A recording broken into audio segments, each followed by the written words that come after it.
vois ce qui doit arriver avant. Pendant 2019, Dieu monte cette porte. Et cette porte s'ouvre. Tu peux monter à tout moment, comme Jean, Daniel, les prophètes. Si tu es prophétique, quelqu'un dit je suis prophétique. Une fois que tu viens monter là, tu montes à l'autel.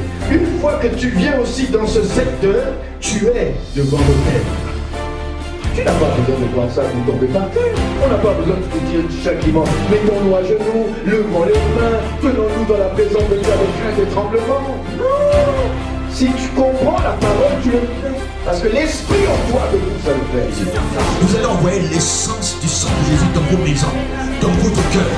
Et déteste le feu. Quand tu as mis l'essence, mais le feu, il est foutu. Alors le feu du Saint-Esprit et le sang de Jésus. Allez, le feu du Saint-Esprit. On y va, prends l'autorité.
de Dieu, c'est d'adorer Dieu.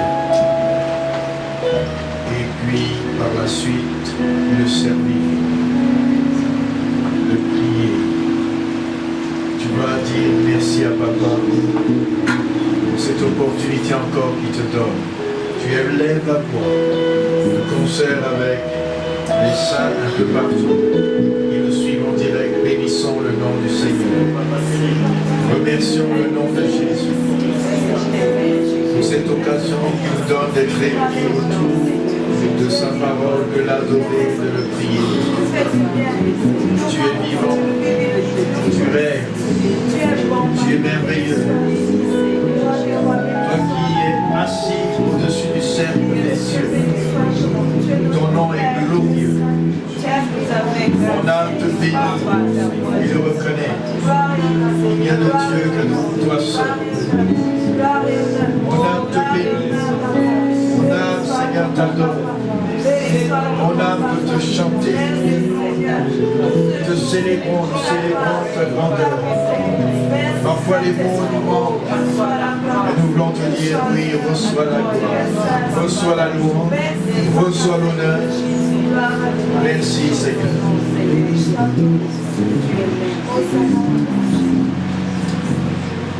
Mon âme bénit le Seigneur.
Jésus, Tu es Seigneur. Seigneur, Tu règnes. Jésus mérite Papa, merci à toi. ton adoration. Oh, gloire à toi. Jésus, tu es Seigneur. Magnifique, tu es glorieux, Seigneur. Tu mérites À toi la gloire, à toi la gloire, à toi la gloire, à toi la gloire, Seigneur.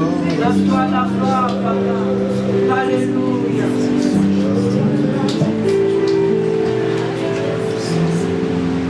Je veux exprimer mon désir, celui de t'adorer, mon Dieu. Je veux exprimer mon désir, celui de t'adorer, mon Dieu. Je veux exprimer mon désir, celui de t'adorer, mon Dieu. Je veux exprimer mon désir, celui de t'adorer, mon Dieu.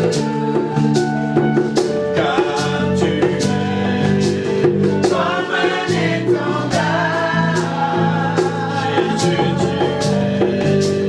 comme un étendard, Yahweh, tu es, comme un étendard, Papa, tu es, comme un étendard.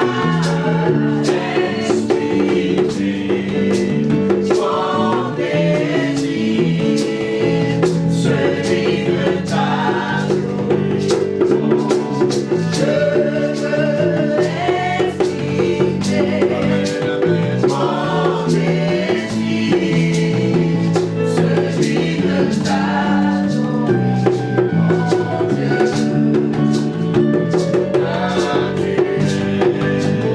Comme un étendard,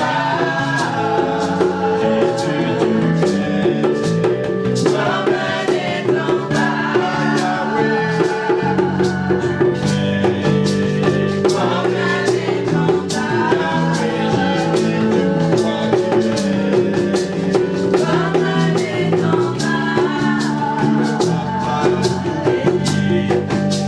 qui t'aime encore, qui t'aime encore, qui t'aime encore,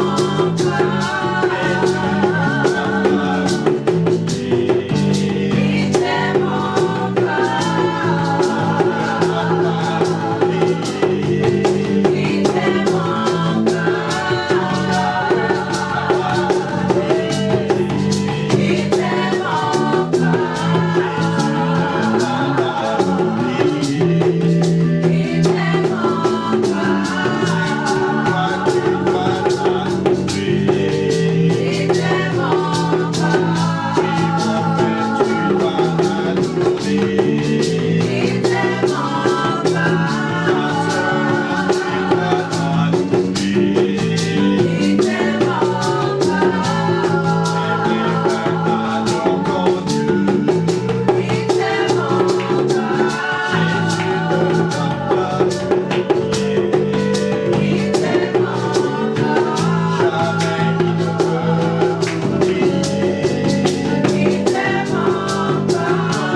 appelle plus à le louer, à l'adorer, à t'attacher à sa parole, au milieu des tribulations, des tentations.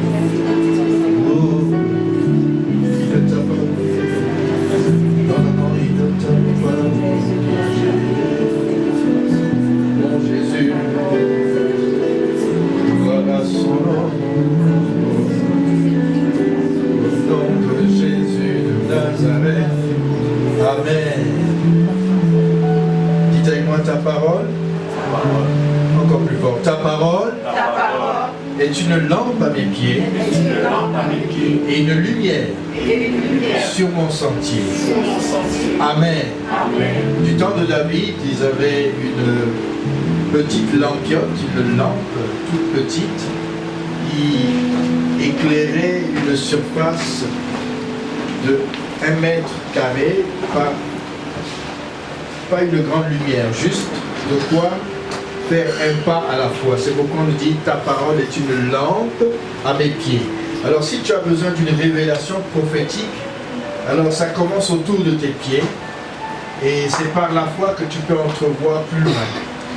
Quand Dieu prophétise, tu peux entrevoir plus loin par la foi. Mais la parole quotidienne, celle que nous donnons dimanche après dimanche, mercredi, vendredi après vendredi et mercredi, c'est que cela puisse éclairer le domaine de ta vie le plus proche, que cela te permette de marcher, de ne pas succomber à la tentation et que Dieu te délivre du malin. Alléluia.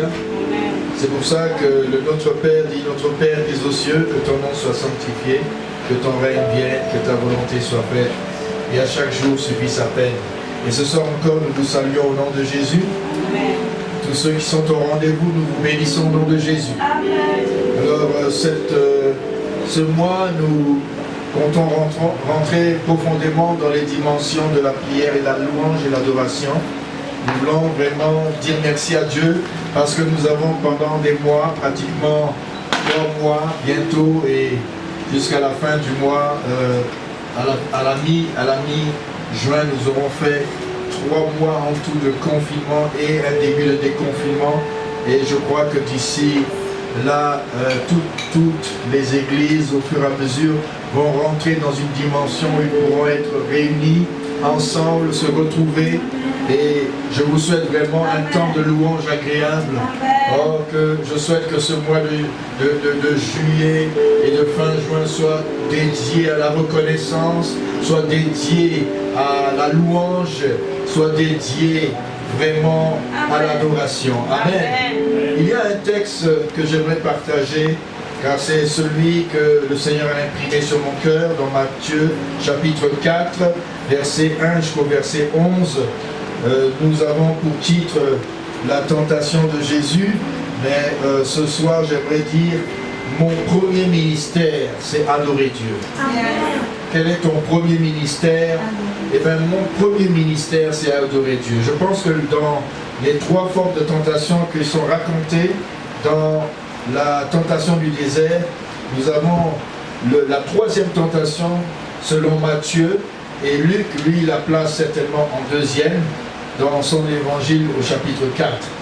Nous avons une réplique au chapitre 4, on appelle ça l'évangile synoptique, c'est-à-dire que les choses se passent en même temps, dans le Matthieu décrit d'une façon et Luc d'une autre façon. Alors mon premier ministère, après avoir présenté le roi Jésus, parce que le but de l'évangile de Matthieu, c'est de présenter aux Juifs Jésus le roi. Il présente son ascendance, d'où il remonte. Il présente aussi son origine.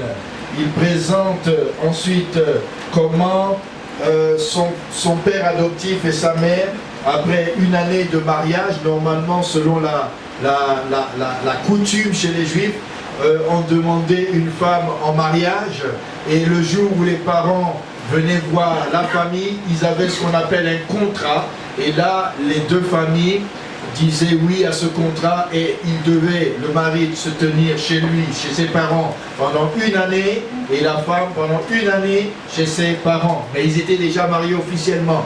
Et pendant ce temps, c'était pour que la femme prouve qu'elle n'est pas vraiment adultère, qu'elle n'a pas été à gauche, à droite, qu'elle est pure, qu'elle n'est pas enceinte. Tout ça, ça se vérifie au-dedans de une année.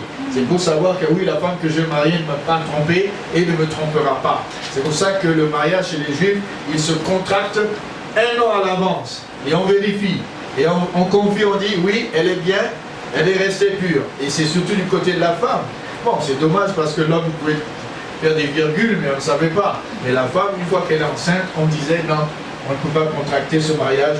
Et après 1 année. Mais Joseph, au moment où sa femme, après 3 mois et au milieu d'1 année, eh bien, elle est grosse. Et bien là, il a un problème. Et on voit que Joseph aimait beaucoup Marie, alors il a décidé de la prendre, malgré la coutume. Il écoute les 1 année, il la met chez lui. Et pratiquement, il n'y a pas une cérémonie comme il se devait, où on l'accompagnait, prendre la femme dans des chants d'allégresse, l'amener chez lui. Mais là, lui, il la prend et la met à la maison. Et on a trouvé que ce mariage est un peu comme ça. Mais Joseph aimait Marie. Et il fallait que vraiment il prouve à Marie, il dit non, je veux te prendre avec cet enfant. Et là, la nuit, l'ange confirme que cet enfant est bien de Dieu. Et là, tu dois être le père adoptif. Alors ça l'a poussé encore à prendre soin de Marie jusqu'à la naissance de Jésus et de ne pas toucher Marie. Ce n'est qu'après, il a eu des enfants avec Marie. Alors voyez-vous un peu la consécration de cet homme Joseph. Et donc, la présentation du roi par Matthieu, c'était pour montrer que ce roi-là, c'est légitime. Il est vraiment le roi, même s'il a une naissance qu'on ne comprend pas, mais c'est un enfant qui vient de Dieu. Et on peut remonter à partir de Marie et de lui jusqu'au roi David. Cet enfant aussi, à un moment donné, est amené dans un parcours en Égypte et il revient vivre à Nazareth, une des villes qui n'était pas trop populaire de la part des Juifs quand il était de Nazareth. C'est pourquoi dans Jean chapitre 1, on entend quelqu'un qui vient dire on a trouvé le Messie. Et il vient d'où? De Nazareth. Peut-il venir quelque chose de Nazareth? Alors vous savez, Nazareth, c'était pas la bonne ville, c'était le lieu de la garnison romaine. C'était un lieu qui n'était pas trop bien juif. C'était mélangé par des païens. Et la Galilée aussi. Donc vraiment, Jésus a un parcours. Dites à moi, il a un parcours. Il a un parcours. Et dans sa généalogie, Matthieu encore, il ajoute quelque chose. 5 femmes. Et ces 5 femmes-là, 2 d'entre elles sont des femmes de joie, et une autre, une Moabite, une autre, une femme qui est tombée dans l'adultère avec David, et la dernière, c'est pas mieux, on ne sait pas comment, l'enfant, la grossesse, on ne comprend pas grand-chose, et il a une naissance qui est plutôt ambiguë. Mais il est né finalement à Bethléem, la ville de la prophétie, et il va vivre à Nazareth, là où aussi on avait prophétisé qu'il serait un Nazirien. Donc Matthieu a une charge très lourde de présenter le roi, de présenter ses origines, et même que on vient dire au roi Hérode, il y a un roi qui doit naître. Alors Hérode a peur parce que lui, il est descendant d'Ésaü et il n'est pas un roi selon les Juifs. C'est un usurpateur. Il a négocié avec Rome pour être roi. Mais il est roi et dès qu'il entend que s'il y a quelqu'un qui est légitime, qui est descendant de David et qui est né, qui est roi, alors là il va être en danger et il sait que le peuple juif va l'adopter. Alors il dit, où est-il né pour que j'aille aussi l'adorer? Alors ces rois mages qui venaient de loin, qui avaient entendu une prophétie lointaine, peut-être à cause de la prophétie qui disait une étoile selon Balaam sortira de Jacob, et beaucoup de gens connaissaient cette prophétie même au loin. Alors ils sont venus conduits par cette étoile qui est amenée vers Jésus-Christ. Alléluia. Amen. Alors bientôt les mages déposent 3 cadeaux: l'or qui symbolise la royauté, l'encens qui symbolise la prière, et aussi la myrrhe qui symbolise la souffrance, l'encens qui symbolise la prière. Et alors après cela, on voit un homme qui se lève dans le désert et il prépare la voie comme un ambassadeur de celui qui doit venir, le Messie. Alléluia. Et il prêche quelque chose qui n'est pas habituel. Il prêche la repentance et il prêche le royaume, pas de Dieu, mais des cieux. Attends, à l'époque, on savait que Dieu règne dans les cieux et les hommes dominent sur la terre. Mais il dit le royaume des cieux s'est approché. Ça fait trembler les gens. C'est un message peu habituel. Jésus même en rentrant lui à son tour après Jean le Baptiste, il dit le royaume des cieux est arrivé. Alors ça a choqué le monde parce que le royaume des cieux, c'est-à-dire que maintenant il y a une intrusion du royaume sur la terre. Oh, quelque chose de terrible va arriver. Et je vous annonce que depuis 2000 ans, il y a un envahissement du royaume des cieux sur la terre. L'envahisseur Jésus est entré dans le monde. L'envahisseur est ce qui a fait une brèche, un portail depuis sa naissance, depuis sa résurrection. Les cieux sont ouverts à une vitesse incroyable. Les anges descendent et remontent. Dites Amen, le royaume des cieux est descendu. Amen. Et tu es dans le royaume maintenant. Parce que le royaume est au milieu de nous, disait Jésus. Le royaume est en nous, disait Jésus. Nous sommes dans le royaume. Nous sommes en parallèle avec le royaume de ce monde et le royaume des cieux. Et le prince de ce monde est jeté dehors. Et il sait. C'est pour ça que maintenant on doit le présenter au prince de ce monde. On l'a présenté à Israël. On l'a présenté lors de son baptême. On l'a présenté, l'ambassadeur Jean-Baptiste l'a présenté. Et maintenant Satan doit savoir si tu es vraiment le fils de Dieu. Donc ça veut dire que c'est ma fin, quoi.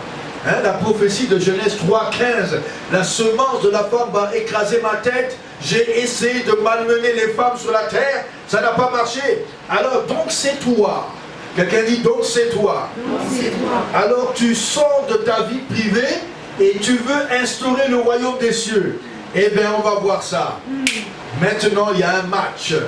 Un match en 3 rounds. Et ce match a commencé. Quelqu'un dit Big Bang. Le match de Jésus contre le diable. Et vous savez, c'est une façon de dire à Satan, parce que quand Jésus allait être baptisé, même Jean le Baptiste a dit non, toi te faire baptiser, quel péché tu aurais fait? Non, il faut que je m'assimile aux pécheurs, que je sois un avec les pécheurs pour sauver les pécheurs. Baptise-moi. Et là, la voix dit, voici mon fils bien-aimé, sur lui, je mets toute mon affection. Amen. Amen. Et Jésus maintenant sort de la vie privée, 30 années de sa vie. Ça n'a pas été raconté. Et il entre dans le ministère. De la vie privée à la vie publique, il doit passer un test. Il doit passer un passage. Il doit passer 40 jours. Le test de 40 années était pour chaque jour ou pour chaque année, que ce soit 40 jours ou 40 ans, il y a toujours un passage dans un test. Et ce test peut t'élever à la vie publique. Tu veux avoir de l'autorité dans la vie publique, tu dois passer par ce test. Amen. Tu dois passer par cette épreuve. Oh, je suis en train de parler à quelqu'un. Si tu n'as pas passé correctement tes tests du passage de la vie où on ne te connaît pas, à une vie où tu dois révéler Dieu avec l'onction au-dessus de toi, qu'il fait de toi un messager, un envoyé. Voici le test. Jésus va le passer. Et on nous dit qu'après ce test, Luc le dit que l'onction du Tout-Puissant était sur lui. Alléluia. Amen. Mais voici le test en 3 rounds, en 3 phases. Amené par l'esprit dans le désert pour être tenté par le diable. Après avoir jeûné 40 jours et 40 nuits, il eut faim. Ne pensez-vous pas que pendant le coronavirus, nous avons eu un test de 3 mois? Amen. Je pense qu'il faut que vous réfléchissiez, qu'est-ce que vous avez fait de ces 3 mois? Comment nous nous sommes comportés? Comme des peureux, comme des combattants, comme des adorateurs? Quel est le genre de situation où le peuple de Dieu n'a pas été testé encore une fois de plus? Amen. Nous passerons souvent un test. Dieu nous fera sortir d'une vie privée à une vie publique, où nous devons nous affirmer. Et ces tests sont là pour témoigner que tu es prêt pour la vie à venir. Amen. Et la vie à venir, ou la vie présente. Parce que Jésus, même pour entrer dans la gloire, il a passé encore 40 jours. Un passage où il a raconté le royaume à ses disciples et il a été enlevé dans le ciel. Mais là on nous dit que Jésus fut amené par l'Esprit, et d'autres versions disent Jésus fut poussé, Jésus fut conduit. Alors le Saint-Esprit, l'éducateur, prend le maître et l'amène à la salle d'examen. Amen. Amen. Quelqu'un dit tu vas souvent être dans les salles d'examen. Après avoir jeûné 40 jours et 40 nuits, il eut faim. Le tentateur s'étant approché lui dit, si tu es le Fils de Dieu, que ces pierres deviennent des pains. Jésus répondit, il est écrit, l'homme ne vivra pas de pain seulement, mais de toute parole qui sort de la bouche de Dieu. Le diable le transporta dans la ville sainte, le plaça sur le haut du temple et lui dit, si tu es le Fils de Dieu, jette-toi en bas, car il est écrit, donnera des ordres à ses anges à ton sujet, et ils te porteront sur les mains de peur que ton pied ne heurte contre une pierre. Jésus lui dit, au deuxième test, il est écrit, tu ne tenteras point le Seigneur ton Dieu.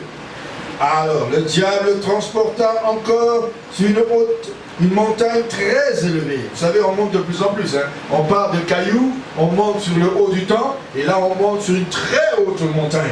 Voyez-vous, il y a un test de plus en plus élevé. Un test de plus en plus fort. Et ça, c'est souvent ce qui arrive. Le diable le transporta, lui montra tous les royaumes du monde et leur gloire.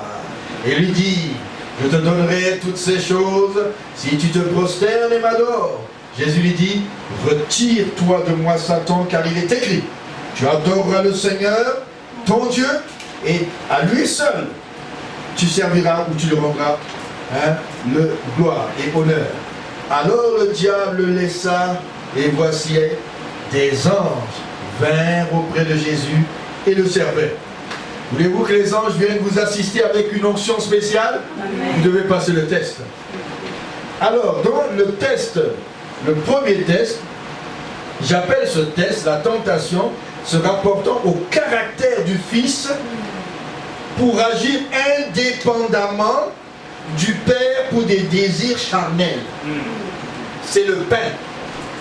Combien de gens ne sont pas tentés parmi la chrétienté? Dans les tests que Dieu leur donne, il y a des tests qui vont de l'ordre de ces trois tests. C'est ce que Israël a connu. Vous allez voir qu'à chaque fois, Jésus va retourner dans Deutéronome, qui raconte l'histoire de la traversée du désert. Et les tests qu'ils ont eus dans le désert sont aussi de trois ordres. Et les tests que l'enfant de Dieu aura, comme Jacques le dit, la convoitise de la chair, l'orgueil de la vie, etc. La convoitise de la chair, la convoitise des yeux et l'orgueil de la vie sont les trois tests qui se rapportent au même test que Israël a connu dans le désert, dans Deutéronome qu'on résume, et au même test, nous allons le voir à la fin, que Ève a connu dans Genèse 3. Genèse 3, Matthieu 4, Deutéronome 4, 5, 6. Et aussi, Jacques nous parle de ces tests-là. La convoitise de la chair, la convoitise des yeux, l'orgueil de la vie. Pour les chrétiens d'aujourd'hui, c'est la convoitise de la chair, convoitise des yeux, l'orgueil de la vie. Pour Ève, la même chose, convoitise de la chair, tout ça, mais on va le comparer avec les trois tests de Jésus à la fin. C'est les mêmes tests que vous allez passer toute votre vie chrétienne. Amen. Et vous allez voir combien vos notes sont en train d'augmenter. Plus vous avancez, vous passez du niveau charnel. Il y en a qui n'ont même pas passé le test au niveau charnel. C'est-à-dire qu'ils sont toujours au pain. Le pain, vous allez comprendre. C'est toujours le problème du pain. Et qui dit le pain, qui dit aller travailler, qui dit le pain, qui veut dire je veux manger, je dois étudier pour réussir, pour manger, pour être quelqu'un, pour avoir de l'argent pour manger, pour élever ma famille, pour acheter une maison. Les tests au niveau de l'indépendance du chrétien, au lieu d'agir comme son maître Jésus, dans le caractère du Fils, pour agir non pas indépendamment, mais dépendamment de Dieu. Je suis en train de parler aux chrétiens. Est-ce que pendant ce temps de coronavirus, tu as compris que tu as souvent agi avant le corona trop indépendamment de Dieu? Il y en a qui sont vraiment indépendants de Dieu. Leur caractère ne reflète en rien le Fils qui dépendait à 100% du Père. Comme souvent, j'ai vu un joueur de soccer, de football, européen là, qui mettait au début, beaucoup mettaient 100% Jésus. Mais quand on les voit après quelques années, le 100% Jésus, on leur avait dit d'enlever ça, et puis finalement, vous les voyez, ils sont plus 100% Jésus. Je ne suis pas en train de critiquer, mais on a beaucoup de zèle au début, hein. Mais après quelques années, après 10 ans, ce zèle est parti où? Après 20 ans, ce zèle est parti où? Et si tu arrives à 30 ans, gloire à Dieu. Amen. Et si tu arrives plus loin, tu tiens encore avec une vitesse incroyable, ben je peux te dire, salute. Amen. Amen. Alors, nous serons tentés au niveau de cette première tentation, le caractère de Jésus pour agir indépendamment du Père pour des désirs charnels. Regarde-toi, je me regarde. Comment j'agis? Est-ce que j'agis toujours en dépendance avec Dieu? Regardez les chrétiens d'aujourd'hui. Ils sont tellement indépendants. Dans une société tellement individuelle, indépendant de tout. Je fais ce que je veux, je vais à l'église quand je veux. Si ça me plaît, je prie. Si ça me plaît, je viens. Si ça ne me plaît pas, je ne fais pas. Nous avons une génération de gens qui sont sous le joug de l'indépendance. Est-ce que je parle à quelqu'un? Est-ce que je parle à quelqu'un? Est-ce que tu es dépendant à 100% de Jésus? Ou tu es dépendant de Jésus? Nous avons une génération de chrétiens indépendants de Jésus. Quand on dit je suis comme un enfant sevré auprès de sa mère, ça ne veut pas dire que tu dois quitter ta mère. Le sevrage, à un moment, Paul a dû sevrer des églises, comme l'église de Philippe. Il a fait une semaine, il est parti. Mais il les a sevrés tout de suite. Il y a des gens qui ont de la misère à être sevrés. Ils restent toujours collés au lait maternel, au lait pastoral, au lait apostoral. Et ils sont toujours, il faut leur donner du lait, parce qu'ils ne sont pas sevrés. Mais un sevré ne veut pas dire je suis indépendant de ma mère, mais je suis comme un enfant sevré, calme, nous dit le psaume, et tranquille auprès de ma mère. C'est le psaume 132, je crois. Nous pouvons le lire, voir. Alléluia. Alléluia. Lisons le psaume 132. C'est ta nouvelle relation. Ça ne veut pas dire que tu dois être indépendant. Tu dois être dépendant, mais d'une autre dimension. C'est-à-dire que quand ton sevrage est fait, tu dois savoir maintenant avoir une nouvelle identité dans ce sevrage qui est une nouvelle manière de fonctionner avec, c'est le psaume 131, voilà, cantique des degrés de David, éternel. Je n'ai ni un cœur qui s'enfle, ni des regards hautains. Je ne m'occupe pas de choses trop grandes et trop élevées pour moi. Regardez l'enfant sevré, c'est ça. Sa nouvelle dimension, sa nouvelle situation. Il est sevré, mais regardez, il est humble. Je ne m'occupe pas des choses trop grandes. Est-ce qu'il y a un bébé là? Vous commencez à le voir, il rêve des choses trop grandes? Non, lui il veut grandir, mais bien. Et pour bien grandir, il est encore attaché aux parents et à la mère, mais dans une nouvelle fonctionnalité, une nouvelle dimension de relation. C'est pas la relation toujours la bouche collée à la mamelle, toujours en train de téter. Non, c'est terminé. Il faut que tu changes. Dis à quelqu'un, il faut que je change. Faut que je change. Je ne m'occupe pas de choses trop grandes, trop élevées pour moi. Loin de là, j'ai l'âme calme et tranquille, comme un enfant sevré qui est auprès de sa mère. J'ai l'âme comme un enfant sevré. Israël, chrétien, croyant du 21e siècle, mets ton espoir en l'Éternel, mets ta confiance en l'Éternel. Israël, mets ton espoir en l'Éternel dès maintenant et à jamais. Oh, peuple de Dieu, est-ce que tu es toujours comme un bébé qu'on n'arrive pas à sevrer? Tu es après 10 ans, tu es collé toujours au ABC de l'évangile. Il faut t'apprendre à marcher. Il faut t'apprendre encore à commencer à boire du lait, mais tu ne veux pas, tu es toujours en train de pleurnicher auprès de ta maman. Non, tu dois être dépendant, mais tu ne dois pas être indépendant, comme on le dit, loin du Seigneur. Mais tu es dépendant, mais tu dois aussi apprendre dans ta nouvelle relation à marcher avec Jésus dans une nouvelle dimension. Je prie qu'après le corona, le déconfinement, tu aies une nouvelle relation. Amen. Tu ne sois pas le même chrétien que nous avions avant. Eh bien, il a recommencé encore. Et il n'est pas encore sevré. Eh bien, il retourne dans ce qu'il a vomi. Non, non, non, non, non, non. Que cette tentation-là, tu aies la victoire à partir de ce mois de juin au nom de Jésus. Amen. Alléluia. Alléluia. Amen. La volonté du Père, c'est que Jésus ait faim dans le désert et qu'il ne se plie pas aux suggestions du diable. Il y a des fois, Dieu veut qu'on ait faim. Et pour que tu comprennes la fin de la quoi? De la parole. Amen. Est-ce que quelqu'un me suit? Il y a des moments où Dieu te met dans la faim physique. Et là, au lieu de te plaindre, tu vas chercher la parole. Tu vas rentrer dans la prière. Tu vas être dans le jeûne. Profite de ce temps pour te rapprocher de Dieu. Et la volonté du Père pour Jésus, c'est qu'à ce moment-là, il ait faim. Amen. Amen. Il finit son jeûne et il a faim. Mais étant donné que le diable savait qu'il est fils de Dieu, il dit, mais tu es le fils de Dieu. Agis indépendamment de ton Père. Tu as un pouvoir énorme. Transforme ci, fais ci, fais ça. Vous savez, quand tu arrives à un certain moment, tu es tellement béni, tu vois que tu peux faire beaucoup de choses. Et des fois là, on dit l'argent c'est la vie. À un moment, quand tu as les moyens, quand tu n'as pas les moyens, tu es limité. Mais quand quelqu'un a les moyens, il s'achète tout, il fait ce qu'il veut. Et là, il dit, mais j'ai plus besoin de Dieu. Je suis arrivé au ciel. Il y a des gens qui ont voyagé, sont arrivés dans un pays occidental, ils se sont dit, hey, j'avais pas ça avant. Hey, hey, je suis au ciel. Et vous les voyez, ils sont tellement indépendants, ils peuvent faire comme ils veulent, mais ils n'ont plus besoin de prier comme au bon vieux temps. Mais moi, au nom de Jésus, Amen. Je suis comme un enfant sevré auprès de ma mère. Amen. Et le moment où Jésus avait faim, il était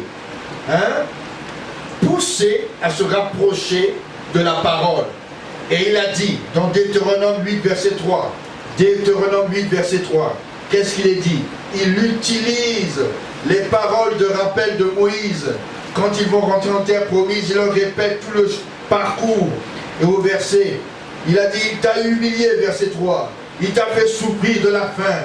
Il t'a nourri de la manne que tu ne connaissais pas et que tu n'avais pas connu tes pères, afin de t'apprendre que l'homme ne vit pas seulement de pain physique, mais de toute parole qui sort de la bouche de Dieu.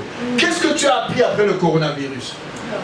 Dans ce test-là, est-ce que tu as appris à te rapprocher de Dieu comme un enfant qui a une nouvelle relation avec Dieu, sevré? Enfin, il m'a sevré. J'ai compris avec les événements, oh, je ne serai plus un enfant. Je ne serai plus en train de gambader à gauche, à droite. Je veux m'attacher à la parole. Et quand j'ai faim, eh bien, quand je suis dans le manque, je vais être de ceux qui recherchent la parole qui sort de la bouche de mon Père. Est-ce que c'est ta nouvelle relation avec Dieu maintenant? Est-ce que lorsque l'Église se réunira partout, où il y aura une vie normale retrouvée, vous serez ces chrétiens zélés comme un enfant sevré auprès de leur père, de leur mère? Amen. Amen. Qui a faim de la parole? Amen. Il est préférable, je vous dis, d'obéir à la parole de Dieu que de satisfaire toujours les désirs humains.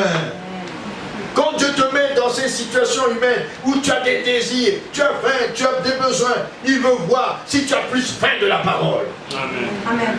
Si tu vas le rechercher. Alléluia. Amen. Deuxième tentation, nous retournons dans Matthieu, où nous avons quitté il y a quelques secondes. Il est dit qu'il a répondu, l'homme ne vivra pas de pain. Hein? Alors, j'ai dit, dans la première tentation, c'est que le caractère du Fils de Dieu d'agir indépendamment du Père pour des désirs charnels. Et là, c'était le cas, le pain. Deuxièmement, la tentation de la popularité.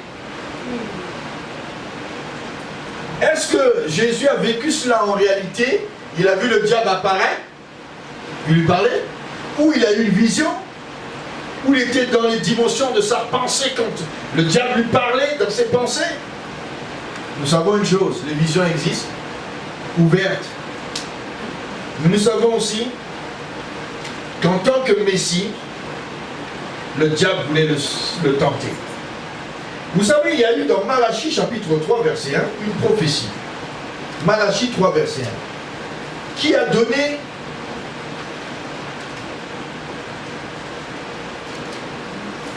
au peuple d'Israël de croire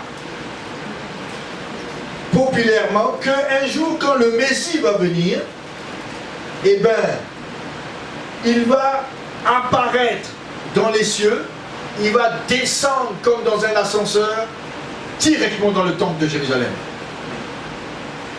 Pourquoi? Parce que voici, j'enverrai mon messager, il préparera le chemin devant toi, et soudain entrera voilà dans son temple le Seigneur que vous cherchez et le messager de l'alliance que vous désirez. Voici il vient, dit l'Éternel des armées. Soudain. Ben, soudain, ça peut vous dire à un moment, il rentre dans son ministère, et puis on le voit, il commence le ministère, et puis il arrivera dans le temple de Jérusalem, il va fouetter tout le monde, il va dire c'est moi. Mais pour eux, il y avait une croyance populaire qui disait que il apparaîtra des cieux et il descendra. Alors, le diable est en train de dire, mais écoute, il y a une croyance populaire. Tout le monde sait qu'un jour tu apparaîtras dans le temple. Ben je te monte au sommet du temple, tu sautes, et puis cette croyance est réalisée. D'ailleurs, le psaume 91 dit quoi? Hein? Il connaît les Écritures, hein? Il dit, et vous allez le lire avec moi, d'ailleurs c'est confirmé par le psaume. Donc tu peux, à cause de cette croyance, et à cause de ce psaume, agir comme je te dis, car il ordonnera à ses anges de te garder dans toutes tes voies. Ils te porteront sur les mains de peur que ton pied ne heurte contre une pierre. Tu marcheras sur le lion et sur la sphérique, tu feras le... etc. Mais lui, quand il mentionne cela, s'il vous plaît, il lui dit, il donnera des ordres à ses anges à ton sujet, ils te porteront sur les mains de peur que ton pied ne heurte contre une pierre. Est-ce qu'il lui a dit, dans le psaume 91, saute? Mais il a dit dans le psaume 91, quand tu marcheras et que tu cogneras une pierre et que tu viendrais à tomber, ils te porteront pour ne pas que tu tombes. Mais il ne dit pas reste au sommet du temple, saute dans le vide, suscite-toi.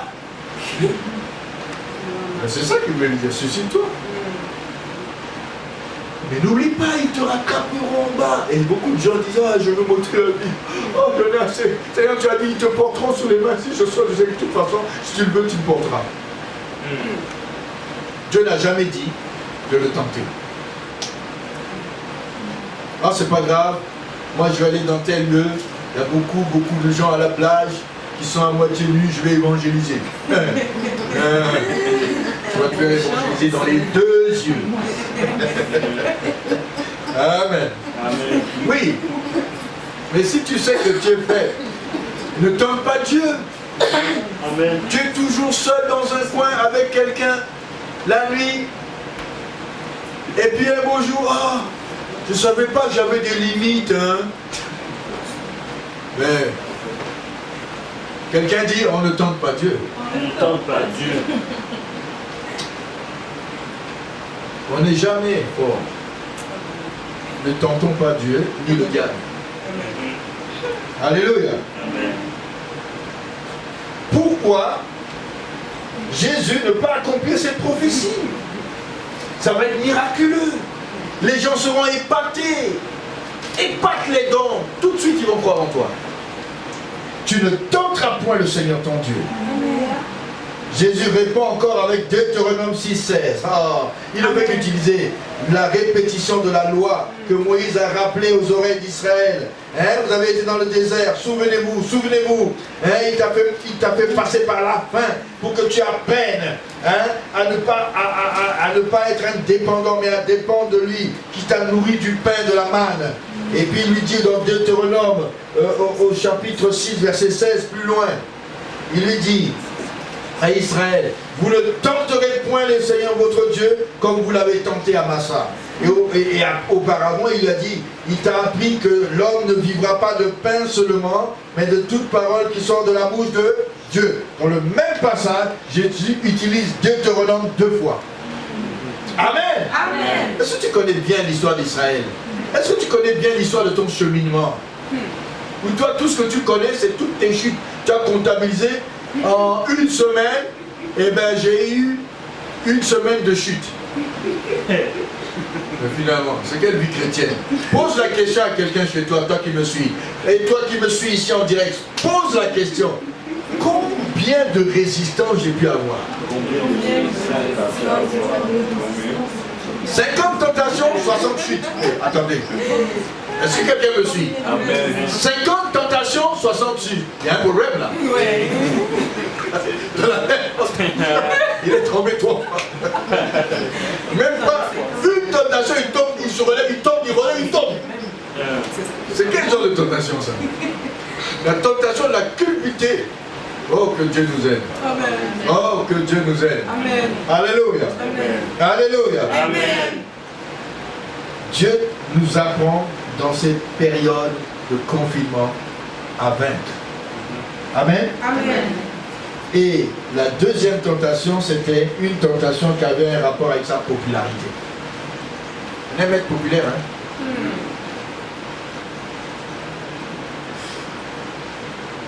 Fame. Toi, tu as combien de followers? Moi, j'en ai 70 000. Combien de Amen. 70 000 anges. Alléluia. Alléluia. Les gens me suivent au ciel. Hein? Là, on te suit où? Faites comme ça. On te suit où? Alléluia. Ceux qui sont spirituels comprennent mon geste. Amen, amen. Dernière tentation. Dites-moi dernière tentation. Dernière tentation. Alors je répète, la première se rapporte au caractère du Fils. S'il est indépendant du Père pour aller dans les désirs charnels. La deuxième, c'est la tentation de la popularité. Et la troisième et la dernière se rapporte au plan de Dieu pour la vie de Jésus, au plan de Dieu pour ta propre vie. Amen. Ça, c'est sérieux. Le plan de Dieu pour ta vie, c'est que tu sois un adorateur. Amen. Mais pour que tu sois testé à ce niveau, eh bien, Dieu a fait monter Jésus, non pas au niveau du temple maintenant, il est parti de la terre au niveau de la pierre, il est monté sur les pierres sur pierre au niveau du temple, et là, il a élevé sur la grosse pierre une montagne au-dessus très élevée. Il dit là, regarde tous les royaumes, c'est pour moi. Satan, Lucifer, eh bien, quand Adam est tombé, il n'était plus roi, je suis devenu roi de la terre. Il est mon esclave, je fais ce que je veux. Tous les royaumes, c'est pour moi. C'était pour lui au début, mais c'est pour moi. Ils m'ont été donnés, il m'a été donné. Il t'a été donné, tu as volé par la tentation. C'est un voleur, hein? Oui. On ne lui donne pas. Lui, quand tu lui donnes, il vole. Il prend tout. Il prend tout. Tu lui montres le bout de l'ongle, il prend le bras. C'est ça. Tu lui montres la main, il t'avale. C'est un dragon. Il anéantit tes projets. Mais au nom de Jésus, Amen. les plans de Dieu pour ta vie vont se réaliser. Amen. Après cette période de confinement, les plans de Dieu pour ta vie vont se réaliser. Je dis les plans de Dieu pour ta vie vont se réaliser. Je le répète, les plans de Dieu pour ta vie vont se réaliser. Que Dieu t'arme, que Dieu te fortifie. En sortant de cette gestion. Dites avec moi, quand c'est assez, c'est assez. Quand c'est assez, c'est assez. Je me lève et je me réveille. Ça se rapporte au plan de Dieu pour ta vie, au plan de Dieu pour la vie de Jésus. Et Dieu voulait que Jésus règne dans ce monde. Que la domination, et il a été prophétisé par Jean le Baptiste, le règne de Dieu, le règne des cieux est arrivé. Et Jésus était venu, il a dit, je suis au milieu de vous le règne de Dieu. Et je dois régner. Mais je commence à régner où? Dans votre cœur. Amen. Et le cœur a besoin de quoi? D'adorer Dieu. Amen. Tu adoreras le Seigneur. Mais vous savez, selon 2 Corinthiens 4:4, il y en a un qui était déjà roi sur la terre. Et le règne de Dieu doit le déstabiliser. Le règne de Dieu doit envahir ce règne et le déstabiliser. 2 Corinthiens 4:4. S'il y a quelqu'un qui est déjà là, il faut qu'on envahisse le règne de ce monde. C'est pourquoi, ayant ce ministère selon la miséricorde qui a été faite, nous ne perdons pas courage. Nous rejetons les choses honteuses qui se font en secret. Nous n'avons point une conduite astucieuse et nous n'altérons pas la parole de Dieu. Mais en publiant la vérité, nous nous recommandons à toute conscience d'homme devant Dieu. Si notre évangile est encore voilé, il est voilé pour ceux qui périssent dans le monde. Pour les incrédules dont le Dieu de ce siècle a aveuglé l'intelligence afin qu'ils ne vissent pas briller la splendeur de l'évangile de la gloire de Christ qui est l'image de Dieu. Voulez-vous voir les autres? Vous êtes une lettre vivante, Paul va dire. Quand je marche, je suis une lettre. Il faut qu'on arrive à te lire. Et les gens, ils sont flous. Et quelqu'un me suit.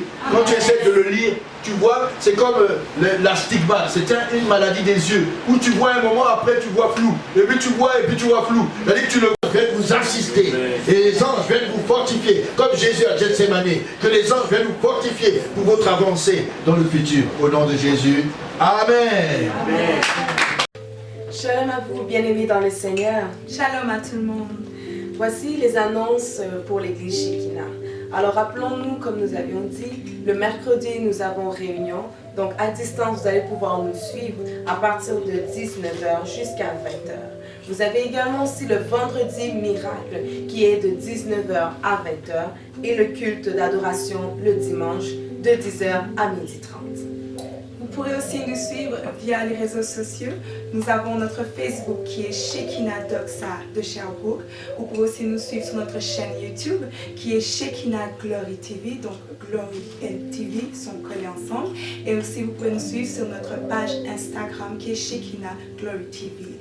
Pour tous ceux qui sont membres de l'église et qui sont affiliés, vous pouvez aussi faire vos dîmes et vos offrandes au travers du mail qui est ictus4@hotmail.com et acheminer pour pouvoir encourager, continuer à soutenir l'église. Et pour tous ceux qui sont en dehors, qui chercheraient, qui souhaiteraient faire un don pour encourager et booster le corps du Christ, vous pouvez le faire via PayPal et vous faire acheminer votre offrande ou votre don pour soutenir l'église. Sinon, que le Seigneur vous bénisse abondamment. Demeurez dans la grâce de Dieu et à bientôt. À bientôt.